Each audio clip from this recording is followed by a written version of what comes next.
You're in a quarterly review when the CISO asks a simple question. How much of our proprietary data has touched generative AI in the last 30 days? You look at your screen, knowing that the answer is buried under 3 different consoles, a mountain of regex false positives, and a week of manual log correlation you haven't done yet. Hi, my name is Cole Badula, and I'm with Cyberhaven. Today, we're going to replace that panic with precision. We're going to walk through the 5 questions that every leak investigation must answer to be defensible. Fragmentation is the enemy of containment. While you are context switching between 14 tabs and 3 consoles, trying to stitch together a timeline, the data is moving further out of your control. The difference between a high-stress scramble and a defensible process comes down to your ability to answer 5 specific questions instantly. These questions are the litmus test for your entire security posture. If you can answer them in real time, you have governance. If you can't, you just end up with a collection of noisy tools. So how do you turn that noise into a clear signal? Start by auditing your current workflow against these 5 points, because if you can't answer them instantly, you aren't investigating, you're just guessing. First off, you need to answer what data is it. Generic tags, labels, regex patterns, dictionaries, these generate massive false positive rates because they rely on simple pattern matching without context. Knowing that a file is marked confidential is just not enough. You need to know whether it contains PII, unreleased financials, or your core source code. You need precise content inspection that understands the actual value of the data, not just the labels someone slapped on it 3 years ago. Second, you need to understand where it originated from. Provenance drives risk scoring, and without it, you are treating every alert with the same generic urgency. A file uploaded to a personal drive might be a policy violation. But what if that file originated from your core engineering repository? It's a critical incident. Without provenance or ownership, you can't accurately assess severity, which means you're burning out your team chasing low-risk events while high-risk data leaves the building.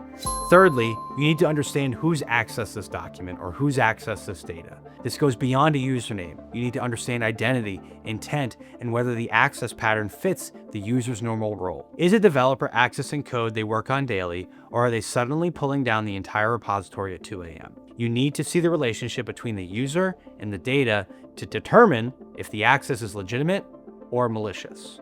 For number 4, you need to understand where did it go. Where is it spread to?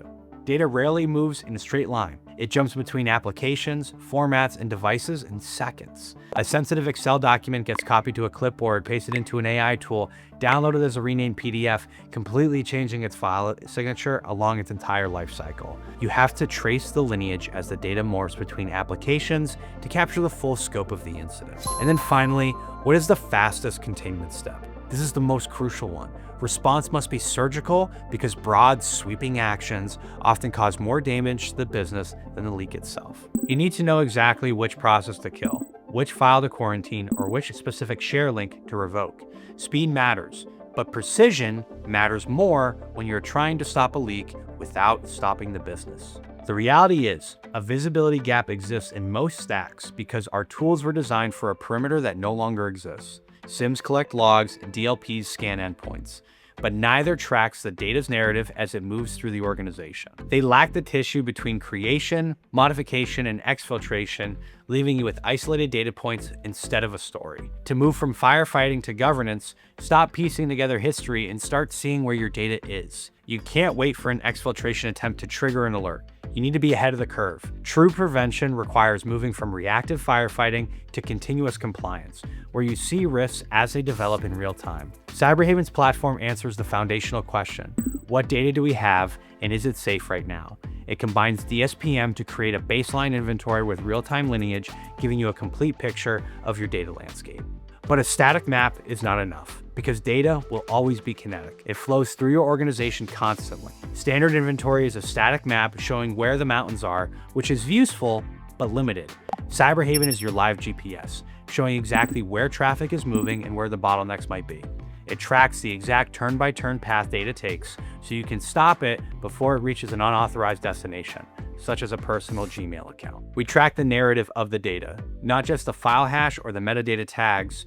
File hashes break the moment a user renames a file or copies text to a new document, rendering traditional tracking useless. Cyberhaven tracks the content itself, seeing the path from creation to modification, regardless of how the file is manipulated.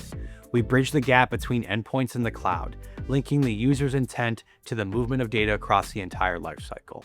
Let's look at the operational impact of this visibility in a real-world scenario. Say a user attempts to move a file to a personal AI tool to help them write a report. In a legacy environment, you might see a web upload event after the fact, but you have zero context on what was actually uploaded. You don't know if the file holds public marketing copy or proprietary source code, so you have to assume the worst. That's the scramble, and it burns out your team while frustrating the users you support. With Cyberhaven, you instantly trace the file's journey from the moment it was created. You see it originated in a corporate engineering repository, which immediately identifies itself as high-value IP. You see it was modified in a local IDE, copied to the clipboard, and pasted into the AI interface. You've answered, where did it originate and where did it spread, without running a single query or bothering the user. You can immediately verify if this is a policy violation and prevent the leak before the data ever leaves your control. This visibility dictates your containment strategy, allowing you to be precise instead of disruptive. Without context, your only option is often a blunt network shutdown, which disrupts businesses and angers executives. With Cyberhaven, your containment is surgical, targeting the specific risky action while leaving the rest of the workflow intact. You can block the specific paste action in the AI tool without hindering the user's legitimate work in other applications. This also solves the compliance headache that keeps so many of us up at night. Imagine an auditor asks you to prove how you prevented a specific data flow to an unapproved country. You could hand them a 40-page CSV of disjointed logs and hope they can make sense of it. Or you can show them a single lineage graph that visually demonstrates every step the data took and exactly where it was stopped. One is a homework assignment for them, the other is defensible proof that your controls are working effectively. You aren't guessing or hoping you pass, you're proving compliance with absolute certainty. So let's go back to that original example. We're at the quarterly review, and the CISO is asking you, where is our sensitive proprietary data right now? You should not have to scramble. If you have Cyberhaven's AI data and security platform running, you aren't digging through logs or guessing with regchecks. You simply look at the lineage. You can answer the 5 questions instantly: what it is, where it came from, who touched it, where it went, and how you stopped it. That is the difference between a chaotic security posture and a defensible one. You move from "I think we're safe" to "here's the proof." You stop blocking productivity with blanket bans and start enabling the business with surgical control. Now that you know the questions to ask, you need to know if your current tools are actually telling you the truth.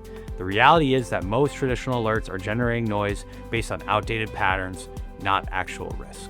In the next video, we're going to break down exactly why your standard alerts don't match reality and how to fix that disconnect for good.